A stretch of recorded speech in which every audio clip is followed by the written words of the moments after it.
Tori here. So today I'm going to give you my #1 tip into pressing into headstand.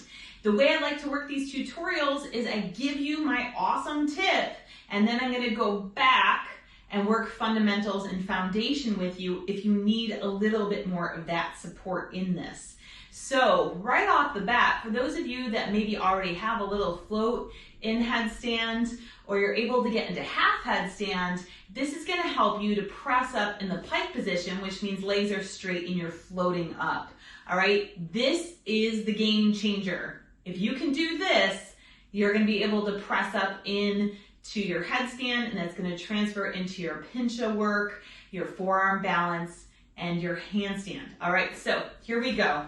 So the #1 tip is to watch my hips as I do this. So I'm going to create my good foundation. I'm going to set my head into position. I'm going to tuck toes under and come as much into the tippy toes as I can. Now for many students and many practitioners of inversions, this is where they start and they wonder why their feet are so heavy to the ground. Like they do this thing, they do that thing, all right, to try and get a little bit of a float. All right, so watch my hips. So it feels like my hips might be close to over my shoulders. But in order for me to get the feet to go low, I have to roll forward onto the toes a little bit and let the hips go beyond the shoulders. All right, when I do, then I'm able to press up. All right, that is the #1 tip. When you get the hips in position, your core is going to engage and you are going to find that float. You can watch it as I come out. Whoop, I came out a little faster than I wanted to. As I come out, then the hips also have to go back as I come out just a little bit more. All right, so that's the #1 tip. If you feel like your feet are stuck to the floor, you have not walked close in enough to yourself and the hips have not gone back enough.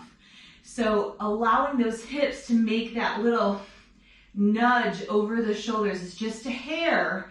And then as you saw when I brought my legs up, then the hips came right over the shoulders and we're in position. But in order to make the feet light, you have to get those hips in the right place. Okay, so that's my #1 tip. Let me give you a little bit more foundational work for your headstand if this is your beginnings. So you're going to start with your fingers interlaced and you're going to place your pinky finger on the floor.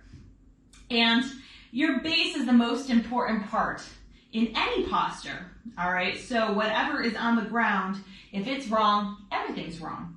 So you need a nice tight base. So I like to bring my knees into this tuck position and take my elbows and squeeze them into the sides of my knees. That means when I look down, that's a really good base. It's not too far out with the elbows, which means I'm gonna lose control, and it's not too tight in where I can't move at all.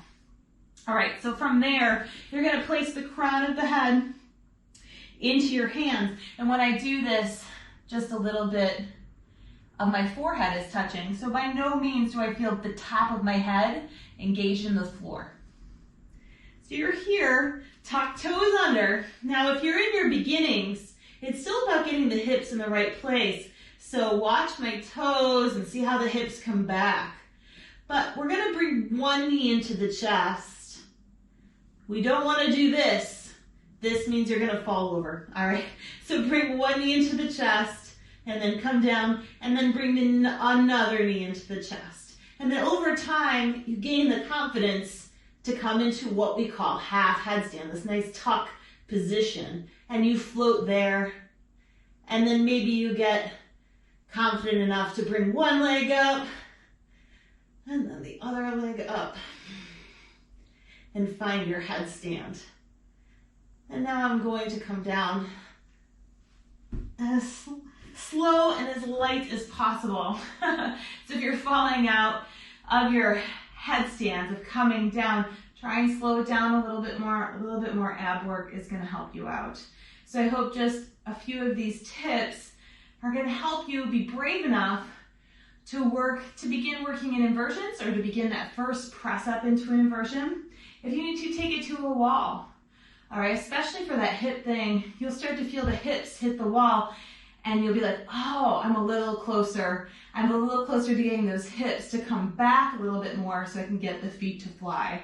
Okay, so super okay to use the wall. Just know that the wall is for now and not for forever, as with any tool. All right, eventually you are gonna be strong enough and have the mindset enough that you can do this away from the wall.